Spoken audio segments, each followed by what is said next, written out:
Hello, and thank you for joining me at Spooky Reviews. I'm the Ghostess, and sometimes I can be a little bit of a freak. One of the things I love the most about horror movies is how they can capture the darkest parts of our imaginations and bring them to life. It's one thing if you can scare me, but it's on a whole other level if you can actually impress me. I want my mind blown like it's a scene out of Scanners. Movies with that wow factor that comes from creative concepts, perfected practical and digital effects, and makeup that makes me do a double take. So today I'll be counting down the movies that make the howdy doodats eat it up, while the rest of us at the table go gooble gobble, gooble gobble. Without further ado, here are the 13 freakiest horror films of all time. Let's begin our countdown with... Number 13. Uzumaki, aka Spiral, 2000.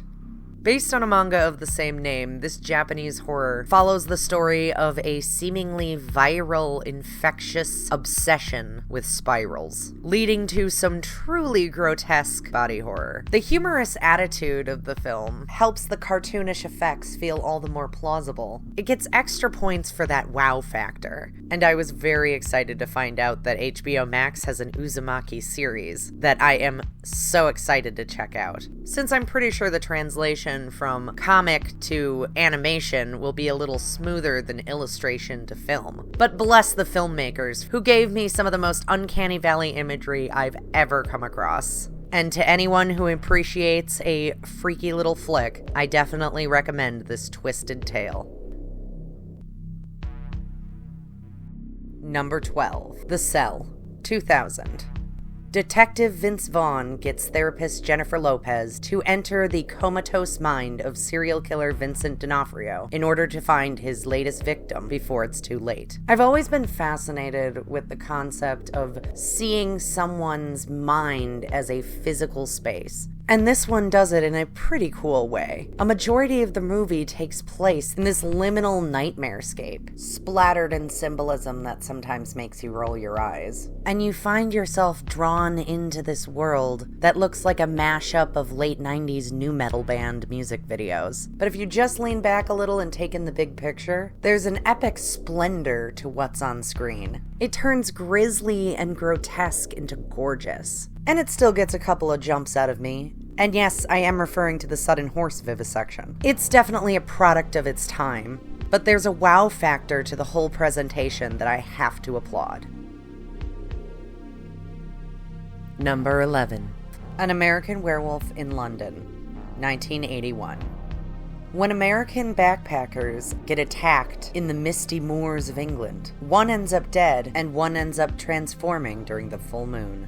Written and directed by John Landis, it's Rick Baker's handiwork that gets all the applause from me. He actually won the very first Academy Award for Best Makeup, and you can see why. The monster transformation that makes you feel every painful crack of the bone tops every other werewolf movie I've ever seen. It walks a fine line between goony and gory, but is matched perfectly to Baker's aesthetic choices. It's a hair-raising horror comedy that'll make you howl with delight.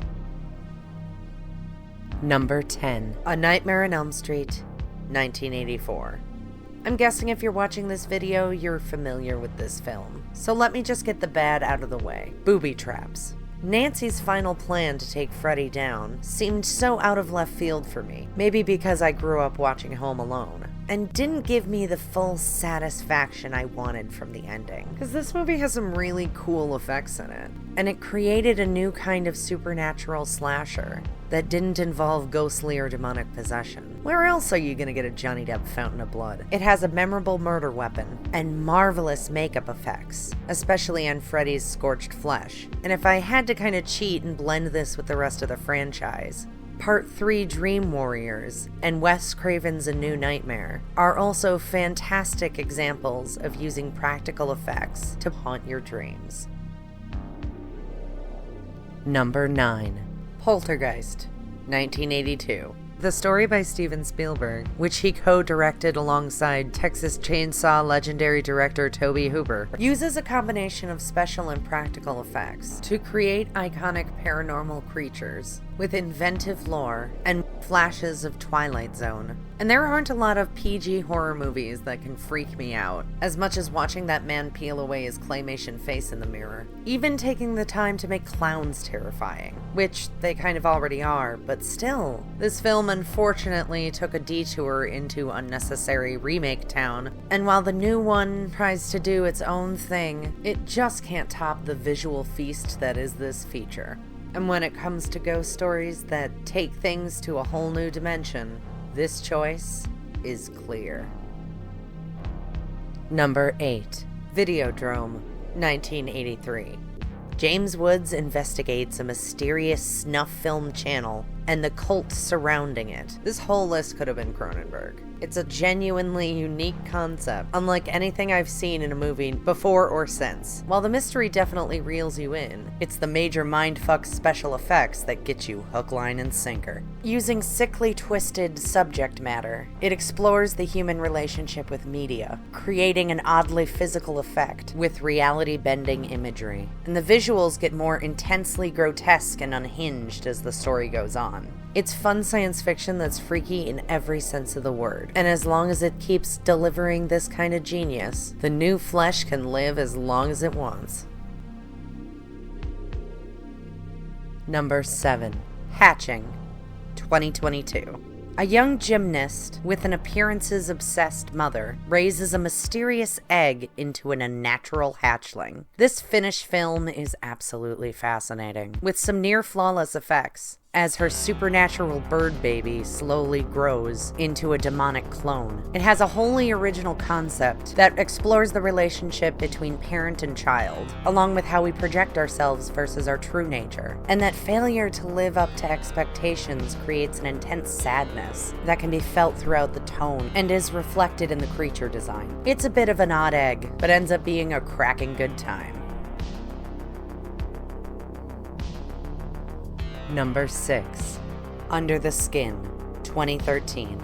An extraterrestrial seductress searches for her next meal in this chilling sci-fi thriller. I personally think this is one of Scarlett Johansson's best films, mixing a sense of isolated longing with clinical detachment as she observes and replicates human behavior. But what really blew me away were the special effects, as her victims become absorbed into a strange substance. Each sequence is eerily hypnotic with a smooth simplicity, while still being difficult for my mind to wrap around, in the howdy-doodat sense, creating one of the most visually unnerving methods of death I've ever seen. Once this freaky sci-fi feature gets under your skin, you'll never want it to leave. Number 5. Possessor, 2020. An assassin cognitively controls civilians close to their targets, triggering an identity crisis when one mind fights back. I didn't really dig Brandon Cronenberg's Infinity Pool, but Possessor, wow, that blew me away. It is a visually spectacular presentation, much of it enhanced by the actors, giving it their absolute all, and giving me a sci-fi horror concept better than the last 2 seasons of Black Mirror combined. It has just the right amount of not-too-distant future, that it can science away all of my disbelief, and makes for a thought-provoking, gut-wrenching concept that freaks me out to my core. From one Cronenberg to another. Number 4. The Fly, 1986. This movie almost made it onto my shocking list because I cannot watch it without gagging, but I wanted to give its craftsmanship the proper kudos for David Cronenberg's remake, filled with incredibly realistic and absolutely revolting makeup and effects. While both films follow a scientist trying to perfect a teleportation device, the 1958 version splits the scientist into 2 beings, a fly-headed man and a man-headed fly, by merging the scientist's DNA, causing him to, over time, become more and more fly-like and less human. Cronenberg doubles down on the dementia and intense identity quandaries, and while some of the latter half, dealing with Gina Davis's right to choose not to have a disgusting flybaby, taints it a bit in my eyes, it is quintessential science fiction, body horror at its very best, and well worth all the buzz. Number 3. The Evil Dead 1981. From the mind of Sam Raimi, this is the definitive Cabin in the Woods story. When considering how freaky I find a film, I give big points to the ones with the wow factor, the innovation, and doing a lot with very little budget. And The Evil Dead is all that and more. Made on a $90,000 budget, it uses every cent to its advantage. Those low-to-the-ground shots that scurry through the billowing mist gives the demonic energy a very animalistic quality, ready to pounce predatorily at any person it encounters. The Deadites ride a fine line between camp and chaos, and when they get going, the story turns right up to 11. And that shit with the vines has fucked me up for life. While I am a big fan of Evil Dead 2, which is basically a remake, the first one had that extra scare factor that made it a little more freaky and a little less funny. This is ghoulishly giddy and one hell of a good time. Number 2. Hellraiser, 1987.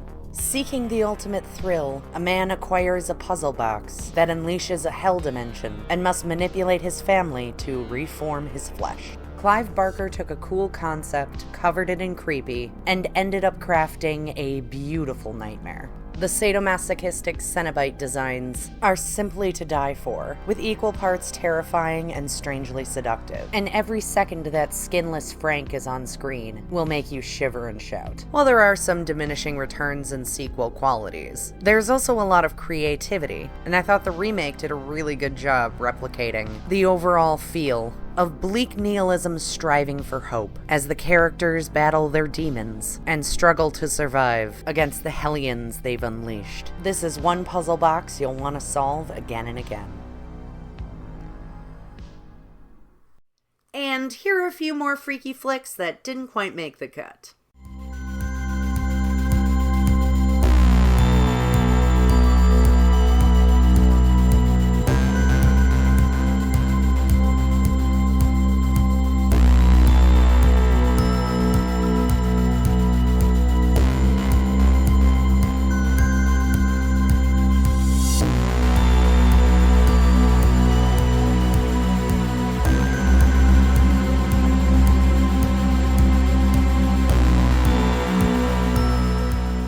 And the number one freakiest flick of them all is The Thing, 1982.